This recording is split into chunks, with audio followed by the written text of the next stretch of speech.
Picture this: two guys talking about true crime, Weird mysteries. horror stories, But the conversation is light. and mostly funny. and sometimes naughty. This is Scriptsalog. A Spotify exclusive. I'm Gideon. And I'm Glenn, and we're serving huge portions of horror and true crime twice a week. We'll make sure your cravings are satisfied. And you'll be begging for more. Char. Check us out. This is Scriptsalog, available exclusively on Spotify. The views, takes, and opinions expressed on this show are of the host's own and do not represent the views, takes, and opinions of the Bunk Collective and its affiliates. Material and sources mentioned in this episode is for general and commentary purposes only. This episode might include strong language and may not be suitable for children. Listener discretion is advised. Stay safe and stay wrestle, everyone. Welcome to the show.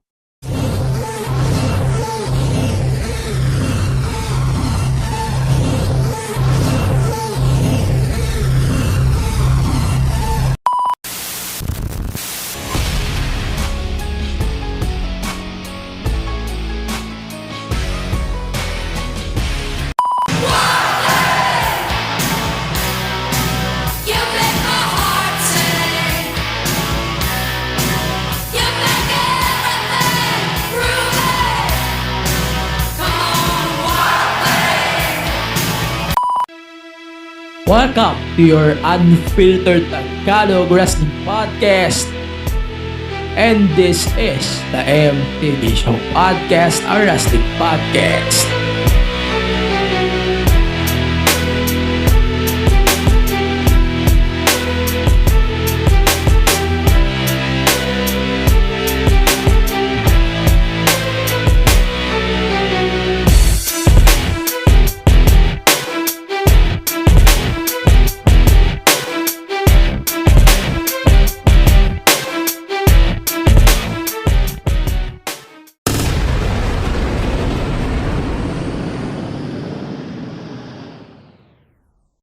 Ayan, much better. Okay, so, welcome to the show. Ayan, sana naririnig nyo na ako ng mas banayad. Ito, magandang gabi sa inyong lahat. Ayan, sobrang magandang gabi. Ngayon, this big week for WWE and then welcome to the podcast, welcome to the show. And ano pa tawag dito? Welcome dito sa show na to. So we're recording this episode on a Sunday. Yes, on a Sunday. Yes, actually. Nare-record natin ito. Daming ganap eh. Dami nating ganap tonight. And marami tayong pag-uusapan like the draft releases. Maraming na-release ngayong linggo. Madami tayong pag-uusapan. A lot of releases. Lahat ito, ipaprocess natin. We're going to try our best to process this feelings na meron tayo with some talents na alam naman natin, mga favorite natin, mga hindi gaano, mga gusto ko, mga ayaw ko. Pero we have to deal with this. So, medyo importante ito. Releases ito ng mga stars in the WWE, and we have to deal with what I call this. We have to deal with how mergers working out. So, wag niyo yung sasabing budget cuts ito. Hindi kasi ito budget cuts eh. Budget cuts is very different to ano ba yung mga term nyo na releases kasi budget cuts. Pero hindi ito budget cuts. And mas lalong hindi ito releases dahil WWE is bored. Nagkaroon ng releases kasi UFC and WWE has now merged and they have to do this kind of releases para lang less cost ba? Parang ganun ang feeling natin, no? Pero yan nga, we're going to process all of the releases today on this episode of the show. At the same time, we're going to do the process then noong Fox to USA deal ng SmackDown. We're going to process that on today's episode of the show. Baba ko na nga. Putang ina. And then, marami tayong pag-uusapan na nagla-last minute tech pa ako kasi kailangan mag-last minute tech.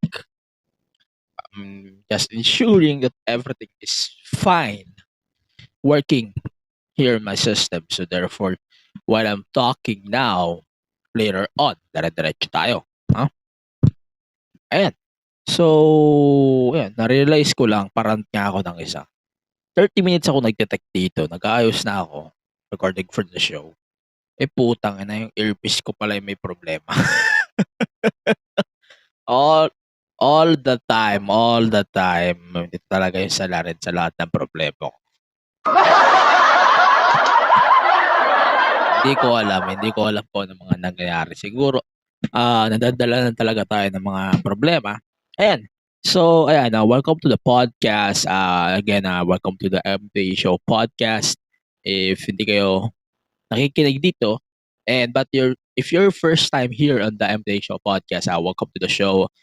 We do wrestling content, we do wrestling commentary here on the show, and syempre, talks as usual kung yung mga bago, mga nangyayari inside and outside of the wrestling business. Kung hindi kayo sanay sa ganitong format, putang ina naman isa kayo dito. Ayan. So, ayan. Pag-usapan natin ngayong linggo dito sa show na to is basically yung mga nangyari last Thursday, Friday, in Manila.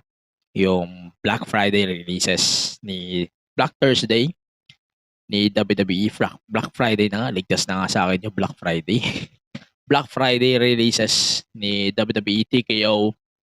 Kasi yun na nga, nag-merge na nga yung TKO and UFC. So yun yung pinakamalaking factor. That's why they did this set of releases. And pag-usapan na rin natin yung deal ni Fox or ni USA to air WWE SmackDown starting October 2024. Lahat yan ipaprocess natin plus AEW Grand Slam, yung parating na NXT No Mercy, medyo happyawan na natin. Tsaka yung mga parating na pay-per-views pa, yung AEW Wrestling, Wrestle Dream, i-process na rin natin on this week's episode of the show. So most likely tomorrow or next week, pag nag-release ako ng bagong episode, pag nag-release tayo ng bagong episode, most likely, magpe-precise na tayo ng mga ilang bagay na dapat isipin nyo na agad. Ha? Before tayo mag-upisa sa mga ganyang bagay-bagay, number 1, bigyan ko na kayo ng heads up kasi mahaba ang ating discussion most likely ngayon. Mahaba din yung list of list of release talent. So most likely pag-usapan natin sila one by one ko yung mga paborito ko sa kanila. And then yun, Grand Slam, AEW Grand Slam kung yung mga nangyari sa lahat ng programming ngayon linggo. Pag-usapan na rin natin. Marami tayong itatackle actually. So, pag-usapan natin yung unang nangyari bago yung releases, no? So, we have the deal with Fox. Ayan. So, si Fox nagkaroon ng bagong tanning. Actually, tanning na nga ito sa totoo lang. Si Fox, in-announce nila na hindi na nila makukuha yung rights ng WWE SmackDown after ng October 2024, and days later, si USA and si WWE nag-announce sila na SmackDown will return to USA Network as part of 5-year agreement between WWE and NBC Universal. So, they announce, ito babasahin natin ng medyo pahapyaw, yung buong press release. So, WWE, part of TKO Group Holdings Incorporated, and NBC Universal has agreed to a 5-year domestic media rights partnership that will bring Friday Night SmackDown back to USA Network beginning October 2024. Additionally, beginning in the 2024-2025 season, WWE will produce 4 primetime specials per year that will air on NBC, marking the first time WWE will air on the network in prime time. Then, ayan, so sabi, NBC has been a tremendous partner of WWE for decades, said by President Nick Khan. And we're excited to extend this long-standing relationship by bringing WWE to USA on Friday nights and look forward by debuting multiple WWE specials annually on NBC. So, that's... itatayo na nga ako. Medyo nauutot ako eh. Ayan. So, ito na. Yung inaantay nyong balita about WWE moving back to USA Network. Hindi siya pupunta ng Disney, hindi rin siya pupunta ng ESPN, lalong hindi pupunta ng Amazon. So, to discuss this, basically, babalik sa USA si SmackDown. Yung status ng Raw at NXT as part of the same network, hindi natin alam as of the moment. Parang naka-blue siya as of today. Parang hindi klaro. No? Hindi siya klaro kasi di rin naman masyado in-explain ni TKO o ni WWE kung ano yung magiging fate ng deals na ito with Raw and NXT. Pero hindi rin naman kasi disclosed na mawawala na ba si Raw o si NXT sa USA. That would be better if magkakasama sila pero it's impossible. Pero based on what they signed, most likely ito na rin yung magpawala on both Raw and NXT on the network. Malaking deal ito. Mas mataas pa sa naging signed contract nila. Popo na nga ako. Ayun, mas malaki yung magiging bayad nito sa naging agreement nila with Fox before, according to Dirt Shits. Si Fightful ata una nag-report nito na mas malaki daw ang bigayan ni USA kay Fox noong 2019. Check nga natin yung press release ulit. So noong 2019, so ayan, check natin mabuti yung stats para wala tayong lokohan. Ayan, so we're searching USA. Oh, sorry. Ayan. So, may stats na eh. Alam ko may stats na lumabas dito. Ayan, nakikita na natin yung stats. So, itong bagong deal na in-announce na ito is valued as $1.4 billion. That's a big number, actually. That's a big number. Wait lang. Walang terms, actually. Hindi siya disclosed kung magkano yung sa Fox. Teka, nahanap ko yung sa Fox eh. Pero ayan, yung sa bagong deal na ito, it's 1.4 billion. Hinahanap ko pa hinahanap ko yung sa ano eh. Teka lang. Hinahanap ko yung deal na pinirmahan nila sa Fox. Pero mas mataas yan. Yes, mas mataas siya. Wait lang. Let's try to look at it.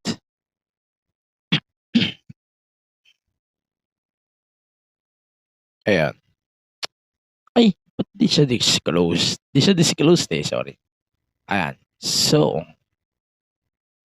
ayan, medyo mas detail ito. Nakita ko na. Oh, fuck this shit. Ayan, so diretso na tayo. Wall Street Journal ang unang nag-report nito. So, diretso na tayo sa main source. Pasensya na medyo na mabibit tayo. Ayan. Diretso na natin yung discussion habang nag-reload ito. So, 5 years ito. It means WWE will have to deal with Fox and possibly get them out of their project here. So, ang Fox ngayon, wala na sila. Echapuera na. So, ang sistema ngayon, ay, nawala na naman yung thread paid kasi. Ayan, to mas safe to. So, posible kasi na si SmackDown na lang ang i-air ni Fox, NBC. NBC pala, hindi Fox, sorry. Alam ko kung sinasabi yung Fox. Pero yon, possible na last time na ni NBC isolo na si SmackDown doon. So, i-chipwarahin na nila si Raw and SmackDown sa time slots nila on their network. So, exclusive na ito. Most likely. At ayun nga. So, ang hinahanap ko kasi yung stats na binigay nila kay Fox. Walang Fox stats. Alright, so, priority. Wait, hanap ko yung thread ni priority. Hinahanap ko yung kay Barrett. Yan, hanap ko na. Nahanap ko na yung kay Barrett. Okay. So, yung nakita ko na. So, yung financial noong tawag dito, yung numbers, sabi ko nga, $1.4 billion yung bayad ni NBC kay WWE for this new deal. Pero ito, sa Fox kasi, they paid $1 billion. Medyo mataas siya kumpara noon 2019. As part of this new deal for SmackDown, they said that they will produce 4 primetime shows for NBC. Hindi pa siya disclose kung ano 'yon. Ako kasi ang iniisip ko is yung tawag dito, Battle of the Belts o kaya yung documentaries like yung sa A&E. Wala pa tayong idea about it. Basta malalaman natin yun in due course. Ang gusto ko mangyari doon kasi if ever wrestling talaga. Mas gawin na lang wrestling-centric yung shows na yun, if ever. Pero ayun, on this deal, like what I'm trying to say earlier, medyo putol-putol nga lang yung thought ko. Yan. Ito, yung posibleng sumipa sa Raw at NXT out of the USA network. So, may dalawang network ngayon na tumitik-tik o tinitiktikan ni TKO at WWE sa posibleng bagong network ng dalawang shows na to. So, it's Disney tsaka si Amazon. So, if they moved on either of those two, posibleng ito na yung era na mag-uumpisa na tayo sa pag-deal sa mga streaming services na mas malala. Yan na yun. Yan na yung parang sign, no? Ito na yung parang signal natin na mas mag-deal na kayo sa mga streaming services. Pero don't worry, di naman mawawala yung Peacock deal. Peacock will stay. Kasi Peacock naman talaga yung WWE network doon sa States. Dito naman sa Pilipinas, we're safe. Dito pa rin naman yan sa Top Go, Top Sports. Pero yan, ako, take ko dito. As long as hahakot ng pera na malaki-laki si TKO, goods na ako dito. Pero hindi. Depende pa rin tayo sa magiging product ni TKO by 2024. Tangin ako, bloodline pa rin yan by 2024. Magkaintindihan na tayo. Joke lang. Ito siguro, business perspective, this is a good thing. That napili ito na si Fox na lumayo sa WWE and medyo din nila kaya i-sustain ng matindi yung ratings game. Lalo na pagka sobrang babating kasi hindi nagko-consistent eh. Umaabot lang ng 2 billion. 2 million is too low for them, no? And parang hindi sila masaya sa nagiging numbers ni WWE sa Fox. Pero yun, sana by this USA deal, magbago man ng hihip ng hangin kahit konti, ano man yung mangyari, sana. Pero ako sa akin lang, kung ako masusunod, taga-US ako, mas gugustuhin kong iisa lang ang network ng tatlo to. Kung kayang bayaran, kung kaya idaan sa bigayan, itong ganitong bagay, mas maganda sana kung iisa lang network nila eh. Diba? O kaya lagay mo sa Peacock yung dalawang shows. bigyan mo sila lahat ng tig-iisang deal. Ganyan. Pagkakasama, ganyan, maganda. Pero, hindi siya posible. Masyado naman akong dilulo dito para magsalita ng ganyan. Pero, kung ako masusunod, parang mas gusto ko na lang na dalhin sa isang streaming service yung Raw at NXT kaysa i-deal natin sa ibang network unless malakas humatak ng ratings. Kagaya ng Raw sa USA before and itong mga nakaraan. Ngayon, ang baba. Ang huling episode ng Raw was 1.9 million. Ay, 1.2 million. Dami kasing kalaban na football. Strike kasi. Alam niyo naman na strike ngayon. Kaya medyo hirap. Hirap talaga yung ratings game. Hirap yung ratings game ngayon when it comes to football. Lalo na ito, football. Pero ewan ko din. Pero di ko pa rin alam kung paano, sa totoo lang, paano nila iso-sustain yung ganitong ratings beside bringing some stars in the WWE or bringing other part-timers. And yung tenga ko nagpipintig na sa mga team songs ni Cena, ni Rock.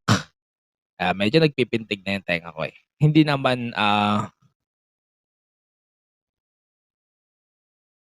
medyo hindi ko alam. Nagpipintig yung tenga ko about the situation na I know this is very understandable kasi may strike nga. As much as kaya natin na tawag dito. As much na kaya natin i-sustain yung bigayan with Fox at the NBC. Pero iba eh. Pero hindi natin alam kung paano masosustain ni Fox ito habang tumatagal pa yung deal nila hanggang next year. O si NBC, ewan ko. Basta ang sabihin nila natin, madaling salita ko lang dito. Siguro, mas gusto ko kasi na hayaan muna natin i-process kung ano yung mangyayari by October next year. Saka natin pag-usapan dito, no? Parang gusto kong antayin muna. Baka mamaya, ano naman ang gawin ni NBC dyan? Baka ano naman kataranta daw ang gagawin yan. Pero, while we're trying to deal with this NBC news or this SmackDown NBC, hindi pa natin confirmed kung sinong sasalo ng rights NXT ni Raw.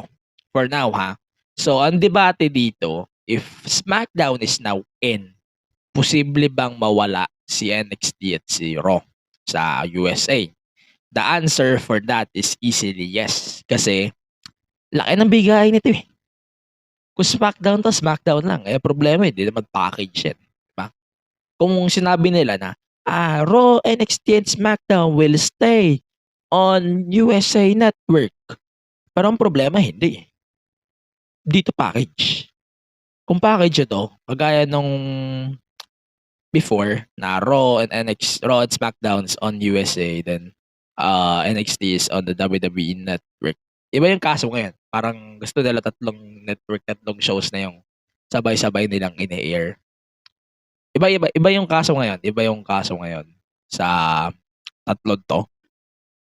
Pero yun na, let me know what you think about this new deal for WWE. And kung ano yung gusto nyong pag-destinationan o pagpuntahan ng Raw at NXT, let me know in the socials ang show. Pero ako personally, ayoko mapunta siya sa Fox. Kasi dinalid siya na interested sa wrestling. And masyado rin mataas yung standard ni Fox when it comes to it. Sa mga ganyang bigayan, no? Pero yan, malalaman natin in due course kung ano yung mangyayari o kung ano pa yung posibleng mangyayari in the due course. Siguro, malalaman natin lahat ng details habang tumatagal itong development at habang umuusad din ng araw hanggang October, posibleng magkaalaman din tayo sa mga posibleng mangyari sa deal na ito with NBC. So for now, magtra-transition muna tayo sa isa pang balita na medyo connected sa deal na ito ni NBC tsaka ni Fox or ni WWE. Pero ayan, magta-transition tayo kasi medyo mahaba kasi ito. So maraming na-release sa talents just few days ago. Madami talaga. So as of Sunday, ito yung list ng talents na na-release ni WWE. So it's Dolph Ziggler, Mustafa Ali, Elias, Shelton Benjamin, Rick Boogs, Roderick Moss o si Madcap Moss, si Emma, si Aliyah, si Top Dollar. Putang ina, ba't di nyo na-release yung tatlo? Ano ba yun? Sorry. Joke lang. Joke lang. Pero real talk si Top Dollar, siguro, mamaya pag-usapan natin. Let's save this for later. Dana Brooke, Mansoor, si May, si Quincy Elliott from NXT, si Shanky, si Bryson Montana, Yulisa Leon, Dabakato, Kevin Ventura Cortez, si Alexis Gray, si Daniel MacArthur, si Kevin Jerome, Brooklyn Barlow, at saka si Matt Riddle. Lalaki ng talents, di ba? Si Ike Menjiro na-release na rin nila. Okay. So yan. All of them are released as part of this deal with TKO. So you have to deal with it. So alam niyo naman natin pag may mga merger sa states, it's very normal, no? It's very normal na magkaroon ng mga ganitong releases sa states o mga tanggalan sa states. Mas malala yung term ko, tanggalan. Pero yan, tanggalan talaga. Magandang term, sadly. Pero yun, sakit. Pero kailangan natin i-give way mga talents na ito. So ayan na, isa-isayin natin. So let's start with Dolph Ziggler. Dolph Ziggler is, sobrang sayang. Malaki pa ang posibleng makuha ni Dolph o magawa kung maaga siya nawala sa WWE. Sa akin lang, sa palagay ko lang. Kung maaga siya nawala, maganda sana ang bigayan sa ibang companies like Impact, AEW, New Japan. Ayan, sobrang big opportunity. Kasi naman makaka-pick up sa kanya. And sana good luck din. Sa lahat naman actually good luck. Kasi pwede nilang pagpuntahan. Laki ng opportunity na makukuha nila with Dolph sa kanila. Sa mga promotions nila. So, usapan na natin si Mustafa Ali. Mustafa Ali supposedly will fight Dominic Mysterio next Sunday sa No Mercy NXT. Pero ayan nga, na-release na din si Mustafa Ali, part din ito ng releases na ito. Ayun, masakit siya sa akin kasi si Mustafa Ali is slowly growing back on me. The last time I remember about him is noong nag-cruiserweight siya tapos medyo nalaylo na siya sa main roster.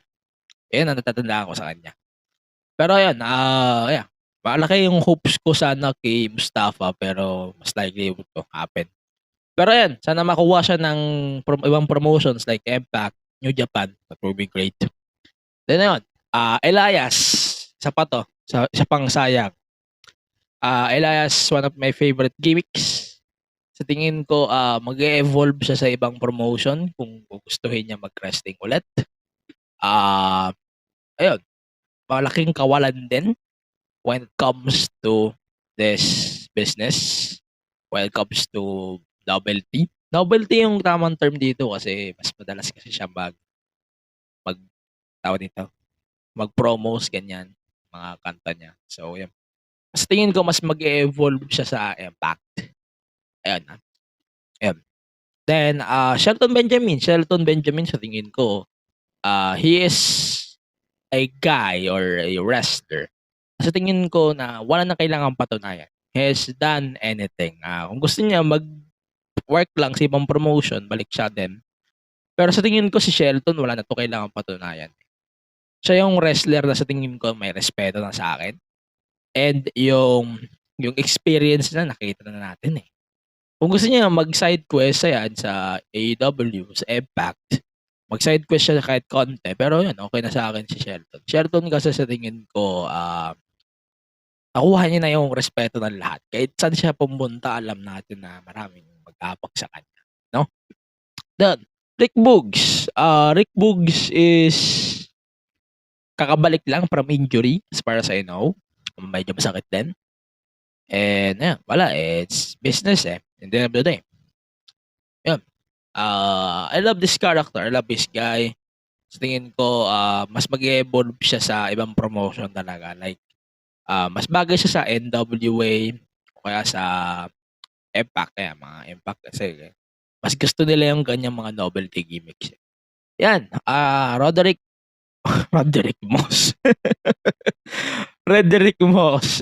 Madcap. Si Madcap, sensya na. Hindi nag-grow sa akin to si Madcap ano ba tawag dito? Ang gusto ko kay Madcap kasi nag-grow siya palagi when it comes to his character. Hindi siya yung nag-stick lang sa comedy shit niya. Kahit di naman nag-work with Corbin. Lalo na si Corbin, di nag-work sa kanya yung gimmick na yun. Pucha. Pero yun, si Madcap kasi, sa tingin ko, mas mag-work out siya sa mga promotion like si AEW, malay mo, si AEW, ma-pick up siya. Pero mas gusto ko kasi siya sa NWA muna. Siguro mag-grow siya ng malala sa indie scene. Then balik siya ng WWE. Parang si Heath Slater ba? Then ayun, Emma. Kababalik niya lang from WWE. Na-release siya din. Namulis ng Impact. Then she went back to the Fed and now she got released again. Masakit to kasi in-announce din ni WWE na magkakaroon ng premium live event next year sa Australia, sa Perth. Masakit to kasi she wants to perform in front of her hometown. Pero wala. Masakit na sa akin. Si Emma, sa tingin ko mag-evolve siya sa women's division ng Impact. Malaking tulong din if AEW. Pero AEW kasi masyado ng messy yung division nila. So lang. Ayan. Same with Aliyah. Aliyah, sorry pero the only one thing I remember from Aliyah is the 3 minutes and 17 seconds match with Natty. That's it. Pero sa tingin ko, kailangan niya magkaroon ng side quests sa labas ng WWE. So lang. Like NWA, Impact, yung mga magagandang women's division. Ayan. Then si Top Dollar, bahala na kayo dyan. Seryoso, bahala kayo. But pucha. Hindi ko talaga gusto yung run ng Hit Row since nawala si Swerve. Totoo lang. No offense pero ayan. Sa tingin ko, di ko talaga gusto yung run ng Hit Row since mawala talaga si Swerve. Medyo masakit pa sabihin. Pero wala Medyo hard to swallow kasi. Sa tingin ko, mas mag-shine siya if mag-stick siya sa rap niya. Sa totoo lang, sa rap career niya. Tingin ko. Yan, continue tayo. Dana Brooke. Dana's release, medyo masakit sa akin. Kasi nag-grow talaga sa akin si Dana day to day. Not my favorite, pero sa tingin ko kasi yung galing kasi ni Dana Brooke. Hindi naman siya magaling, sobra. Pero sa tingin ko kasi yung pagiging veteran niya na rin sa ring. Nadadala niya kasi from time to time. Example, doon sa competition na nadala niya, nasalihan niya. Tapos nawalan pa siya ng mahal sa buhay. Tapos ito, na-release siya na ngayon. Medyo masakit. Yung mga run niya from NXT, 2 run niya ng NXT, sa tingin ko memorable sa akin yun. Magiging maganda yung run niya. Magkaroon lang siya ng side quest sa Impact, like ganon. Tapos balik siya ng WWE. That will be great for me. Yeah. Marami tayong aabangan kay Dana as long as mapiga niya rin yung confidence at saka yung feelings niya about it. Sana mapiga din niya yung skills. Skills, magaling naman si Dana. Si Dana is good, no? Pero ang problema ko kasi with Dana, parang hindi siya mapiga mabuti. Ganun ang tawag ko doon. May galing, pero hindi nila mapiga kasi walang mapiga. Sana mapalabas nila yun sa ibang promotions like Impact, AEW, NWA. Ayan. Si Mansoor at si Maze, Maximum Male Models, noong nakaraang Biyernes, nag-stream sila sa Twitch. They talked about some talents. Di ko na isa-isa, masyadong mahaba. Madami kasing sinabi sila Maze and Mansoor. Ang daming memorable moments na sinabi nila. Hindi natin isa-isa pero masakit sa akin na release nila. They are amazing as hell. Sa tingin ko, magandang bagay na mag-evolve sila in a way. Pero sobrang, alam nyo kasi, sobrang galing ni Maze tsaka ni Mansoor kasi natawid nila yung maximum male models kahit maraming negative. Pero ayun, actually, nagagandaan talaga ako sa MMM. Kailangan lang talaga i-fluid, i-solid yun. Sayang. Malaking sayang yung MMM. Mag-grow ito for sure. Definitely Impact talaga. Kasi mas magaling sila mag-set ng mga ganitong gimmick, mga kalokong gimmick, ganyan. Oo.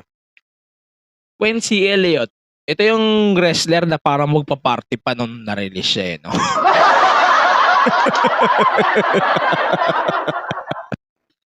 ito yung wrestler na alam ko na-cancel to eh. Hindi ko sure ha. Pero parang na-cancel siya before ng mga taga NXT, mga resident NXT fans. Hindi ko sure ha, pero feeling ko ito yan, si Quincy Elliott. Ito putang ina, parang magpa-party pa nung na-release. It's not, walang mali doon actually. Pero yung ganyan, parang nawalan ka ng trabaho, nakakalungkot. Ganun yan. Parang ganun yung impression ko. Pero pucha pre, sana tuminoto actually. Sana magkaroon siya ng evolution. Ayan. So Shanky, mamimiss ko rin si Shanky. Shanky is definitely one of the guys na mamimiss ko. Kasama ata siya sa nag-tour sa India, sayang. Dati na pala yung last appearance niya. Ayan. Then mga NXT stars like Bryson Montana, di ko naman nakikita sa TV. Si Yulisa Leon, wala naman ako ganong nakikita sa kanya. Medyo di lang siya magamit tsaka injured siya recently. So yeah. Si Dabakato, medyo forgettable yung mga runs niya, pasensya. Pero yeah, sana makita pa natin siya in the ring soon. Then, Kevin Ventura, di ko rin siya nakita, lalo na si Alexis Ire, si Daniel MacArthur. Ike Menjiro, laking sayang nito ni Ike Menjiro. Malaking potential ito, pero WWE choose to stick him to the comedy side. Sayang yun. Pero sana makapag-wrestle pa siya ulit sa ibang promotion. Japan will be great for me sa Impact. Sa tingin ko kasi kaya nila mapiga yung comedic side niya, tsaka yung dito magiging serious side niya. Kaya nilang gawin yun sa Impact for sure. Brooklyn Barlow, di ko siya nakita before. Sorry. Then, Matt Riddle. Matt Riddle kasi, ang release issue, may issue na siya prior to this merger na eh. Okay. So, try natin basahin state yung rumor about Matt Riddle. Okay, teka, titignan natin. Asan yung balita about Matt Riddle? Alam ko may balita kay Riddle. Teka, hinanap natin.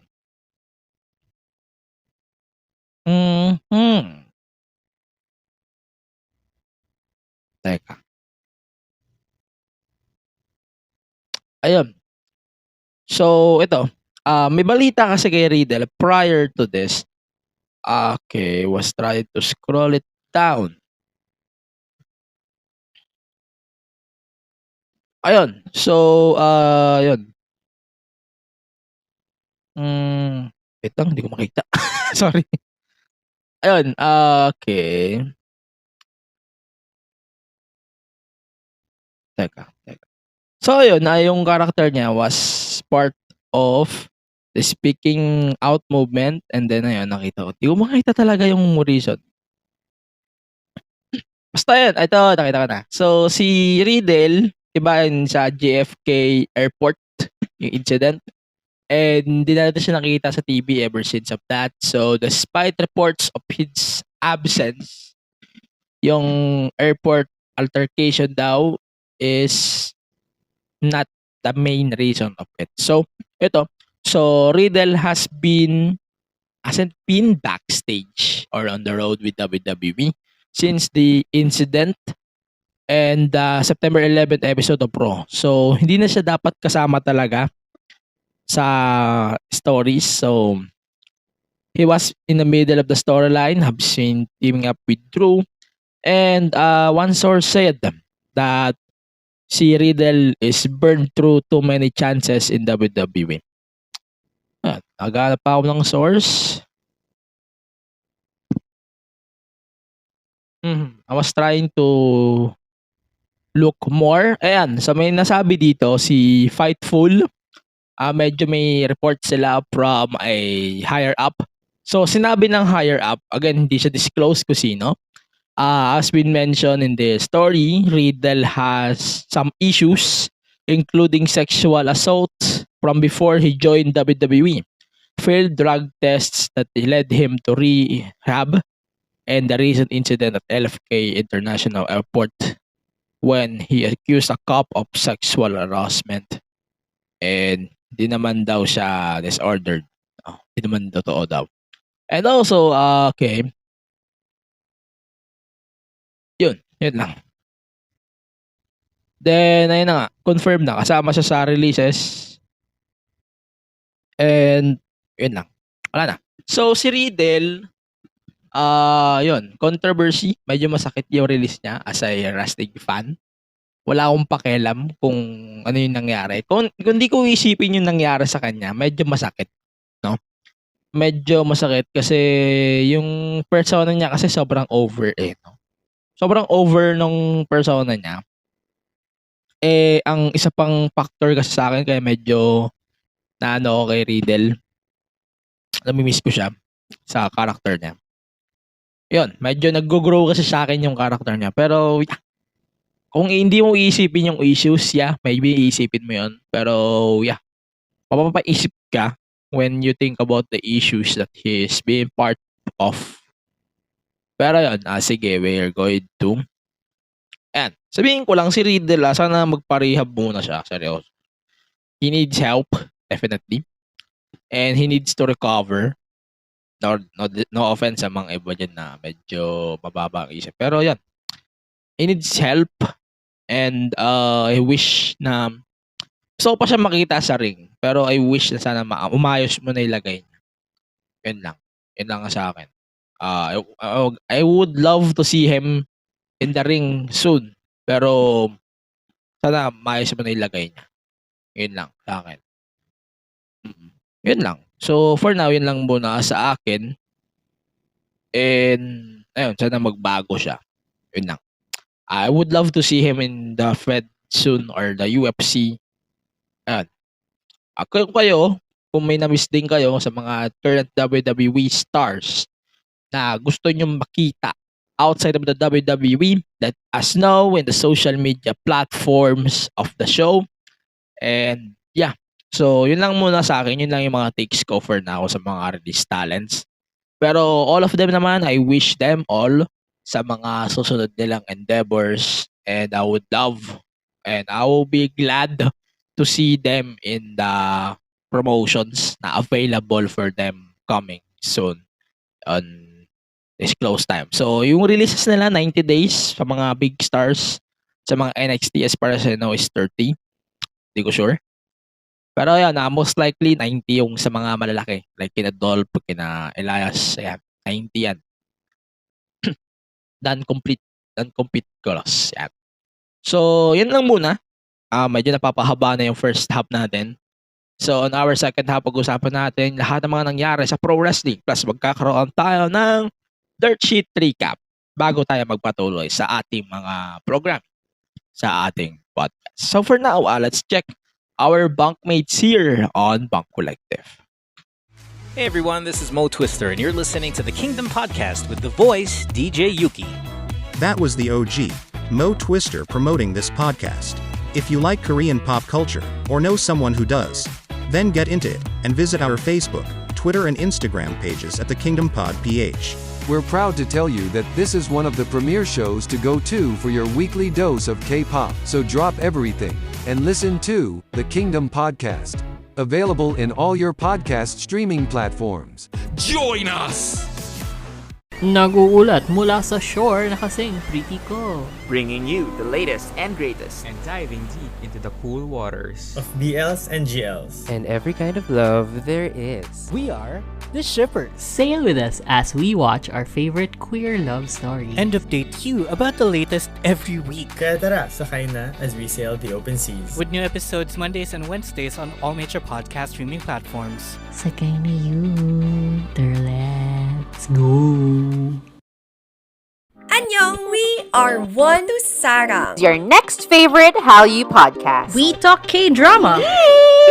Ang daming kilig every time we K-drama. We also talk K-pop. Yung feeling ko sa 17 na they bring me so much happiness. And we live to entertain. What you gonna do when Tiki Steak in front? Check us out now on Spotify and Apple Podcasts. Also on YouTube. Join us sa Tawanan at Kwentuhan from One to Sarang.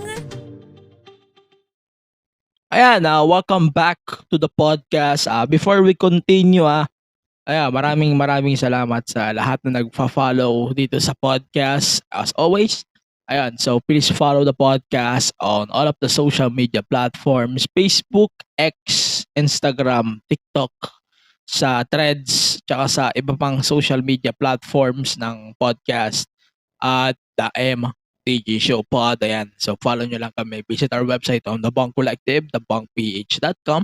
And please support the show on Patreon and Kank as always para tayo naman ay magkaroon ng pagkakakitaan. Joke lang. Supportan nyo ako sa podcast platforms natin as always. And paki-follow na rin si Bunk Collective for our awesome lineup of shows na pwede nyo pakinggan araw-araw. Hindi yan mawawala sa inyo. Okay, so let's go back to the show. As always naman, sinabi ko naman before we go to the break na pag-uusapan natin yung tawag dito. Ano bang uunahin ko? So yun WWE Elimination Chamber. In-announce to this week lang. So Elimination Chamber was announced 2024. It will take place sa Perth. Ayun, so in-announce na siya. Meron na tayo press release. So WWE returns to Australia with Elimination Chamber in Perth. So WWE announced that this PLE will take place on February 24 at Optus Stadium in Perth, Western Australia. And this will be the first time since 2018 na magkakaroon tayo ng WWE PLE in the Asia Pacific region since 2018 and the only PLE in AP Asia Pacific in 2024. Wala na. Yun lang. Nagbabasa ako. So yun, posibleng prime time ni Australia. Wala pa tayong masyadong klarong report. Pero ang posibleng sundin dito, ever, is yung oras mismo ng Australia. So, gabi ng Australia. So, most likely, ito ay gabi sa kanila.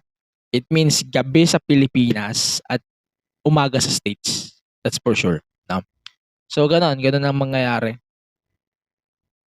So, ganun nga.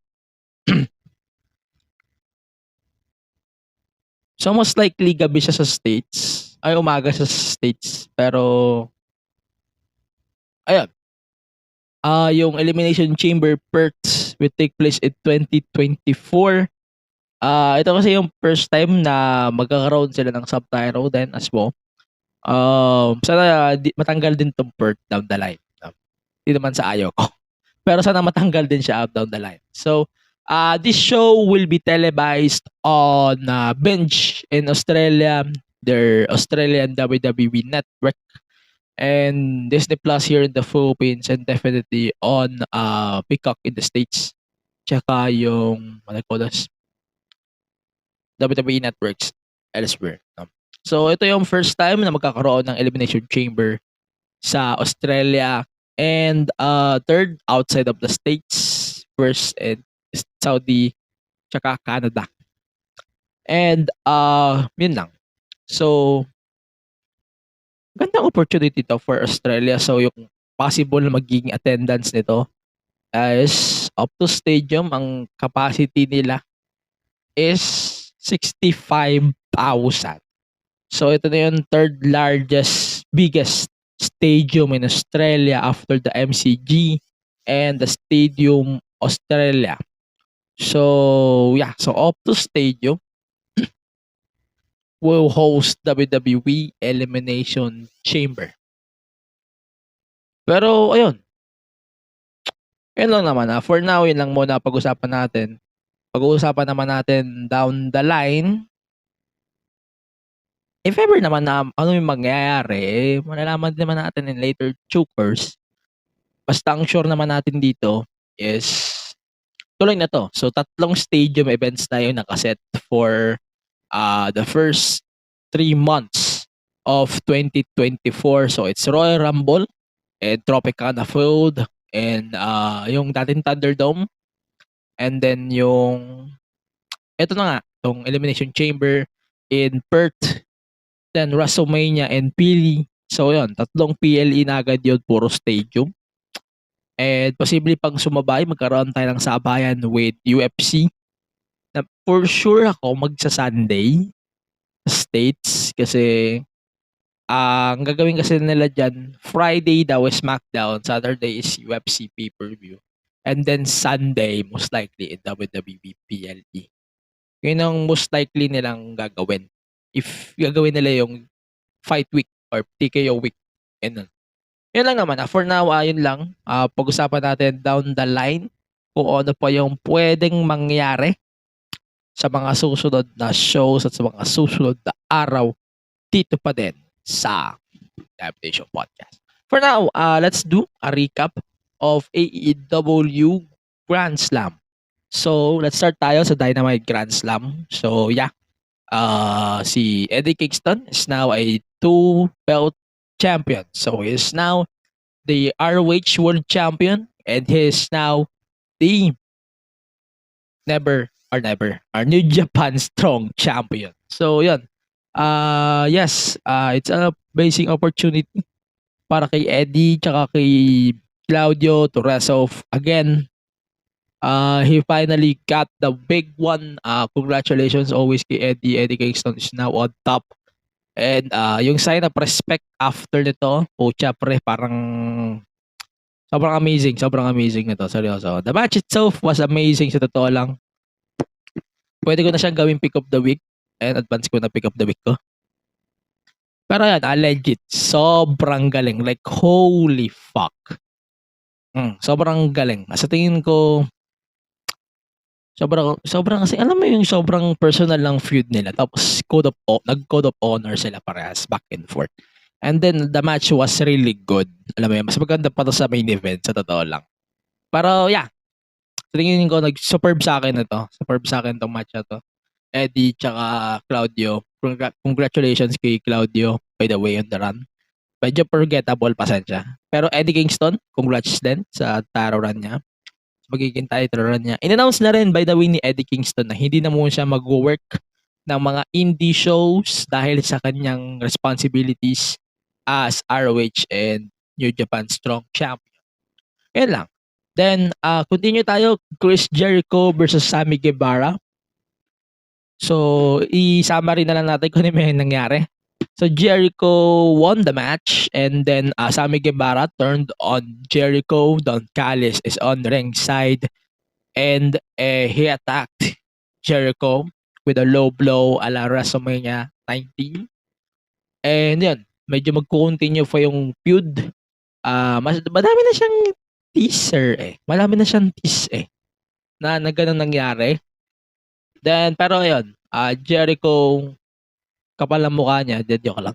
Si Sammy, he attacked Jericho. It is, maala WrestleMania nga. And then, yung arrival ni Callis, ayun, medyo sobrang ganda na note. pucha, men. 4 years, tas sali lang siya kay Gib. Sasama lang siya kasi putang ng Don Callis yan. The match was good. The continuity of Sammy tsaka Jericho feuding tsaka yung pagsama ni Don dito, that was so good eventually down the line. Maganda. Yun lang. So Jericho won the match pero parang walang nangyari. Eto, so Ray Phoenix versus Jon Moxley. So for the AEW International Champion. So, ang tawag dito? Okay. So medyo, ano tawag dito? Medyo confused ako dito kasi si Mox daw was injured. Pero based on reports, Moxley looks fine. Pero di pa natin alam ko ng official report by AEW regarding on this. Pero ayun, congratulations kay Ray Phoenix, is now the new international champion according din kay Fightful. Ang original plan nito is magre-retain dapat si Mox over Ray Phoenix. Pero yun, maraming nangyari. Nag-invent na ng ending dito. And sobrang last minute yung naging ending itong match. So yeah, okay lang yung match sa akin overall. Without the ending na medyo questionable, yung ending was improvised. Pero yeah. Eto, sasabihin ko lang sa inyo itong kung nanalo dito si Phoenix talaga, original talaga siya yung mananalo. May dalawang na-devalue. Number 1, na-devalue nila si OC, Orange Cassidy. Number 2, na-devalue agad nila yung main event ng All Out. Dalawang bagay agad yun na na-devalue nila. Yes, injured si Mox. Pero mag-aantay pa tayo ng report. Pero pag report is Mox is fine, dalawang bagay agad yung na-devalue nila. Like, holy fuck, what the fuck they're doing here? Pero yun, for now, medyo ang weird kasi wala na silang follow-up kay OC. Pero yeah, medyo ang weird ng dating sa akin. Then ito, Toni Storm versus Saraya. Ang weird kasi pareha silang heel. Medyo flat pa rin talaga sa akin tong feud nila. Si Toni Storm gets ko yung revolution ng gimmick niya na to, tong medyo baliw na gimmick niya. Pero ito, medyo flat pa din talaga yung booking ng women's division nila. Pero yeah. Tatawa ako kay Toni Storm, yes. Pero natatawa rin ako sa women's division talaga ng AEW. I hope AEW can take their women's division seriously talaga. Medyo malala. Yes. Then, main event, AEW Championship, MJF versus Samoa Joe for the title. Yes. Storyline was so good, man. Hell, sobrang galing. Alam mo yan, sobrang superb ng story nila MJF tsaka ni Joe. Pero alam mo yung problema ko, medyo nabitin ako. Nabitin ako sa pag-execute na to. Siguro pay-per-view. Gusto ko makita to in pay-per-view. Pero malabo na siya sa Wrestle Dream. Pero yeah. I would love to see this on pay-per-view one more time. Kahit makita man lang natin yung continuity ng feud na to. Okay na sa akin yun. Pero sana magkaroon ng round 2. And sana walang mangyari kay MJF tsaka kay Cole na hindi maganda. Kasi putang ina, mananapak ako. Ayun. Yun lang ang AEW Grand Slam. Wala naman tayong kailangan i-note sa Rampage. Wala naman masyado. Maliban sa panalo ni Christian Cage as AEW TNT Champion. Yun lang naman. So, champion na siya. Champion pa siya ulit. So, he won the title he won the title kasabay ng panalo ni Luchasaurus. And nanalo rin siya ulit ngayon. So, nanalo siya, nag-retain siya. Ganun lang yun. Ayun, joke lang. Pero nanalo siya kanina. TNT champion na siya, si Christian Cage. First title since he won the Impact World title. Okay, yun lang. Wala naman tayong kailangan masyadong inote. Bryan Danielson defeated Ricky Starks in a yung tawag dito sa match nila, yung match nila kanina sa Collision, sobrang ganda sa tingin ko. One of my favorite matches of the week as well. Yung Texas Death Match nila. Yun. Yan lang, wala man tayo kailangan masyadong inote sa AEW. Let's go now to WWE. So, pasadahan na lang natin yung WWE sa Raw. So, let's start with the Raw. This week's Raw is kind of flat. Sa to lang, masyadong flat yung Raw ngayon. Kumpara sa NXT, flat to sa tingin ko. At saka sa SmackDown. Pero start natin, so marami ka din kasing katapat to, lalo na ng football, NFL. So, medyo nag-rush sila na setup. So, Cody started Raw. As always, siya na naman nag-start. They are still dealing with the Judgment Day bullshit. Oo, sa totoo lang hindi naman sa nagsasawa ako kay Cody sa Judgment Day story. Pero putang ina, parang haba na nito. Nag-pay-per-view na sila ng September, tas ganun pa din. Like, putang ina, ano nangyayari dito? Parang ang continuity nito, pumapangit eh. Parang kay Jey Uso lang. Ay, kay Jimmy Uso. May pag-usapan natin si Jimmy Uso later. Pero yun parang pumaplat siya sa akin, si Cody, habang tumatagal nagiging flat siya. Pero yun, medyo masaya pa rin talaga na iubo si Dom, yun lang. Yan lang. Ano pa ba kailangan natin i-take note dito? So, Nakamura versus Ricochet was so good. Yung story nila with Seth was amazing as well. Yun lang. Paano ko masyadong in-note. Nia Jax is here again. So, mukhang i-challenge niya talaga si Rhea sa the PLE.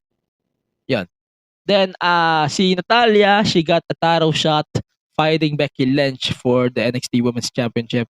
Ang reason lang nito is nag-replay siya kay Becky sa Superstar Spectacle sa India. Kaya lang yun. But, the match was decent. Yun. The match was decent for me. And yun, Drew McIntyre versus Jey Uso. Medyo naguguluhan na ako. Clear sa akin yung story ni Jey. Pero si Jimmy kasi, mamaya pagkasapan natin si Jimmy. Hindi kasi, itong Raw na to, medyo strange siya. Kasi number one, madami yung rematches. Na wala masyadong movement sa stories. Wala masyadong movement sa mga ganap papuntang fast lane. So, boring. Sobrang boring. Sana next week maganda. Sana yung parating na episode ng Raw hindi na ganito kapangit.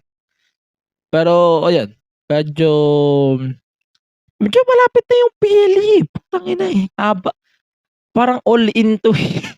The more na hindi nila binibuild na yung pay-per-view, pumapangit eh. Pero yun nga, like what I said, ang strange ng decision nila sa episode na to. And medyo napapangitan ako sa build-up nila ng Raw na to. So, yung Raw na to, sobrang pangit. Sorry. Yun lang masasabi ko. Ayan, continue natin with NXT. So, NXT, ito, mas tingin ko much better ito. So, final matches na for the Heritage Tournament. And then, Butch tsaka si Tyler Bate, putang na talagang alam mo yung pag si Butch tsaka si Tyler Bate, tawag dito, nakikita talaga natin silang dalawa naglalaban. Alam mo yung maggagaguhan talaga. As in, sobrang ganda kasi ng chemistry nila. Pero yun, continue natin. So, Becky Lynch and Tiffany Stratton. So, may rematch na sila for No Mercy. And the match will now take place in the Extreme Rules match. Ayun. So, si Tiffany, Tiffany is so freaking good. Nag-i-improve din siya, yes. Pero, ang weird ng promo ni Becky sa umpisa. Sorry. Ayun nga. Isa pang pick of the week ko sa matches, Butch versus Tyler Bate. This match was amazing last spot. Like 11 minutes lang ito. Pero sobrang ganda. Alam mo yun, sobrang ganda. Butch won the Black A of the Heritage Invitational. Pero yun, putang ina, sobrang ganda nito. kahit di ko ano yun eh. Panoorin mo to, panoorin nyo to. I swear, lahat ng matches sa British tournament na ito, sobrang ganda. Then on the side, yung letter B, triple tie ito. So si Nathan Fraser, si Joe Gacy, tsaka si Duke Hudson, naka three-way tie sila sa B block ng tournament na ito. So hindi pa natin alam kung sino yung mga kalaban ni Butch. Pero yan, si Thea Hale is impressive to me soon as late. Yan lang. Sobrang impressive niya. Ayan. Gusto kong i-highlight ito. Si Lola Vice. Yeah, impressive siya so far. Sobrang impressive niya. To the fact na konti pa lang yung days niya as wrestler. Para sa tingin ko, sobrang impressive na itong run niya sa NXT so far. At saka may charisma rin siya. May charisma siya pero kailangan pa nila i-grow out yung charisma ni Lola Vice. Aside sa puwet niya at saka sa malaki niyang alam mo na. Pero well, sana mag-grow din talaga yung gimmick niya. Hindi yung parang sinasamahan lang siya ni Elektra na mapipilitan ganyan. Pero yun na, seryoso. Magaling si Elektra. Pero si Lola talaga yung nagpaan sa atin. Si Roxanne Given naman na nagtatapos na lang siya ng mga bagay-bagay sa NXT baka sa Royal Rumble. Mag-debut na rin siya sa main roster. Okay. Yun lang. Ayun. Yun lang. So, Eddie Torpe challenged Dijak in a strap match. Okay, malalaman natin in coming weeks if accept siya. Ayun, Carmelo Hayes versus Dominic Mysterio. They have a match. DQ ending. Yes. Parang ang weird. They need definitely big things for Melo and Dragunov, man. But holy fuck, man. Pero let's face it, si Becky kinain nila yung oras niya. Oo, kinain nila yung oras nitong buong shit na to. Pero wala eh. Okay, continue natin. So, ano ba tawag dito? So, ano pa ba? Kailangan natin pag-usapan. So, ito nga, Mustafa Ali, yung last promo niya na is, ano ba tawag dito? Last promo niya, parang dinispice niya si Dragon Lee dahil siya pa yung una nakakuha ng shot. Pero most likely, ang magiging match na for No Mercy is hindi na si Dom at saka si Mustafa Ali, since he got released. So most likely, it's Ali versus Dragon Lee na ito for No Mercy. Pero yan, malalaman din naman natin down the line. So ito, three-way na. So Nathan Fraser versus Duke Hudson versus Joe Coffey. So the one who will face Tyler or Butch sa finals is Joe Gacy, definitely. But the match, like holy hell.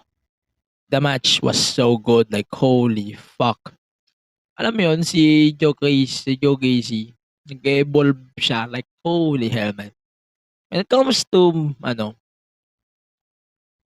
para sa akin yung both blocks, maganda. Para sa tingin ko, mas umangat yung A block, sa totoo lang. Pero yan, for sure. We're going to get a banger match between Butch and Joe Gacy. And then yung mananalo ng mga kalaban, si Noam Dar sa No Mercy. Then the main event, Becky Lynch and Lyra Valkyria versus Tiffany Stratton and Kiana James. Ayun, ang main event, I think this is better than Raw easily. The main event easily, this is better than Raw already. Pero ito, Tiffany versus Becky. Feeling ko ito na yung magme-main event ng No Mercy. Ayun, feeling ko ito na yung magme-main event talaga. Ayun lang. This NXT episode was better than Raw easily better than Raw this week. Recap natin yung SmackDown. So, SmackDown, doon na tayo. Diretso na tayo kay Jimmy Uso.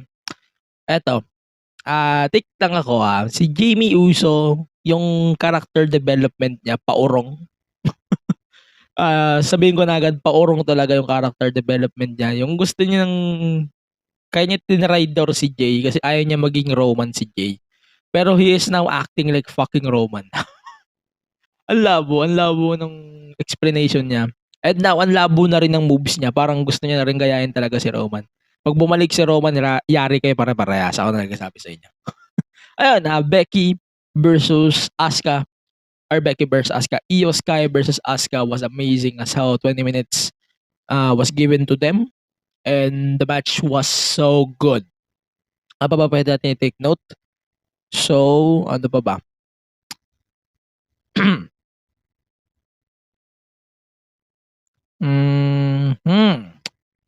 Ayun na. Wala masyadong noticeable dito sa episode na ito. Aside from the fact that John Cena doesn't have a partner for WWE Fastlane, which is weird.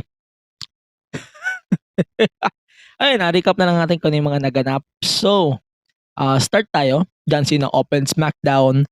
And then, ano pa ba? AJ and Cena. Magkasama sila in one ring. And, putang ina pre, parang ang plot na talaga nung bloodline. So, totoo lang with Roman lacking storylines here. Feeling ko nagiging flat na rin ng bloodline. Sana nakapost lang muna lahat ng bloodline storylines habang wala si Roman. Kasi sobrang flat as in. Ayun. So, kung ano yung iniisip ko, sino yung gusto ko makasama ni Cena, aside from AJ is very obvious na hindi na siya. So, feeling ko gusto ko makasama ni AJ, ni Cena, si Jay. Kaso hindi. Feeling ko rin hindi si Cody. Randy would be great, for sure. May problema rin siya sa bloodline. Pero, maalin sa tatlo. Most likely. Hindi siya Rock. No doubt. Hindi siya Rock. Also, eto. So, they're breaking up the stable. Parang they're breaking up the stable at least between Profits and Lashley. Or parang they're telling a long-term story na kailangan talaga nila makinig kay Lashley and they will turn eventually. Yun. So, hindi pa rin nila makita yung instinct na turn ay na medyo maangas talaga sa Profits, ibang side ng Profits dito. Pero ayun. Then, the match between Io Sky and Asuka was amazing. Like, holy fuck. Was so good. Dahil nang binigay nilang, laki ng binigay nilang oras dito. Like, holy fuck. That was so good, man. Oo. I think, ito, 19-20 minutes of match nila, sobrang ganda. Pero putang na, wag nyo lang isipin si Dave Meltzer. Putang na niya. Visit siya. Pero yun lang. Basically, so may contract signing for Fastlane, Cena, and Styles versus Bloodline. Hindi na mangyayari si Jimmy Uso is now acting like fucking Roman and dito isa pa. Si AJ, most likely, hindi siya magkukumpit ng Fastlane. So, let us know kung sino yung makakasama ni Cena for the pay-per-view. Pero most likely, hindi to si Cody, hindi rin to si Jay. At basta hindi maalin sa dalawa, for sure. Randy will be great, pero feeling ko, maalin lang kay Jay at saka kay Cody. Possible din si LA Knight, pero hindi ko muna siya pwede isama. Pero yeah, for continuity, LA Knight for sure. Yan lang. So, pag-usapan nga natin yung buwisit na alam nyo, hot take lang, si Jay talaga, paurong talaga yung evolution niya. Yung evolution niya so far, paurong. Oo. Parang sa halip na nag-evolve yung karakter niya, paurong eh. Paurong yung nangyayari sa kanya. Yung turn talaga niya, hindi ko matansya. Parang ayoko talaga. Nasusuya ako sa way of how he explained this turn. And nasusuya rin ako on how he presented na, kaya ako nag-turn dito kasi putang ina. Ang flat talaga. Sobrang paurong talaga yung storyline na to ng Bloodline. Without Roman talaga parang nagiging paurong o flat na yung mga storylines ng Bloodline. Pero wala eh. Bloodline is Bloodline. Pero na, recap na natin kung ano yung mga nangyari sa Impact 1000. So there's a feast or fired. So Moose got the Impact World title shot. Chris Bay is getting a tag title shot. Crazy Steve is getting a Impact Digital Media shot. And Yuya Uemura is fired from Impact. So yun yan. Then Team 3D defeated Desi Heat Squad. Then Frankie Kazarian and Tracy Brooks defeated Eddie Edwards and Alicia Edwards. Chris Sabin defeated Leo Rush for the title. Then number 1 contendership was take place. Alan Angels defeated Mike Bailey, Rich Swann, Zach Wedge, Ace Austin, and Samurai Del Sol. Jake Something defeated Dirty Dango. Eric Young defeated Kenny King by DQ. So Team Canada defeated Kenny King and Sheldon Jean by DQ. Team Canada and AMW, America Most Wanted, defeated Kenny King, Sheldon Jean, and The Design, Dana and Con. Josh Alexander defeated Trey Miguel, Team Over. Awesome Kong, Gail Kim, Mickey James, Trinity, and Jordan Grace defeated Team Beautiful People. Angelina Love, Deonna Purrazzo, Tasha Steeles, Giselle Shaw, and Savannah Evans. Yan lang. So, Bound for Glory this year will be great. Number 1, Will Ospreay will compete in the event fighting, sino nga ito kalaban niya? Mike Bailey. And on the other main event, si Eddie. Ayun, so yung isa pang match is Josh Alexander will challenge Alex Shelley for the Impact World Championship at Bound for Glory as well. So yun lang muna yung cards for BFG so far. And wala na rin tayong ipopod. Tapos na tayo sa show this week. So yun, yun lang muna naman ang ating podcast ngayong linggo. Pasensya na, di ko na nahabol yung dirt sheet discussion natin. Pero wala pa naman tayo the dirt sheet. Pero yan kung gusto nyo manood ng mga programming dito sa Bunk, please follow all of the social The Bunk PH. Ayan, so please follow us on the Bunk social media platforms. Ayun, magpapalag ka tayo. So please follow the podcast on Facebook, X, Instagram, Twitch, TikTok, tsaka sa iba pang social media platforms at the MTG Show Pod for the Bunk Collective at the Bunk PH. Ayan, please visit our website, thebunkph.com. And pakisuporta na rin lahat ng Bunk Collective shows here and the network. So, yun Of course, on the Kingdom Podcast, pakinggan niyo yung episode ng The Kingdom talking about the breakthrough ng Twice. And pinag-usapan na rin doon kung Twice pa rin ba ang Nation's Girl Group in the K-pop scene. Ayan, parang DX. Kung kumbaga, sa akin kasi, sa pananaw ko, Twice is the DX of the K-pop scene. Like evolve, yes, pero hindi yan mawawala. Yan, DX of the wrestling scene. Yan lang. So, ayun, please follow always Kingdom Podcast, the Kingdom Pod. And, ayun, shoutouts din kay Yuki, tsaka kay, of course, kay, hindi ko matanda yung pangalan niya. Ayun, shoutouts sa DWI, kay Yuki as always, sa pag-produce pa din ng show. And, ayun, please follow all of the social media platforms ng podcast at the Bunk Collective at the Bunk PH at dito sa podcast at Time Play Show Pod. Ayun, pag-supporta din ng MWF. Na-move din pala yung event nila for October 1. So yung tuloy ang laban will take place now on October 1, 2023. Same venue pa din sa may Shaw Boulevard pa din, Mandaluyong. FPW every Thursday naman yung kanilang show sa YouTube. And yung Woo, available pa din yung Dexcon na VOD. Ayan, as always, makakipanood din kung gusto nyo manood ng Dexcon PH. presents World Underground Wrestling Philippines. So yun lang. So for now, dito sa podcast, we're done for now here on the show. Stay safe, stay reso. Siguro see you on the next episode of the show. And happy Monday, everyone. So mga nakikinig sa show, happy Monday as always. Goodbye for now and see you on the next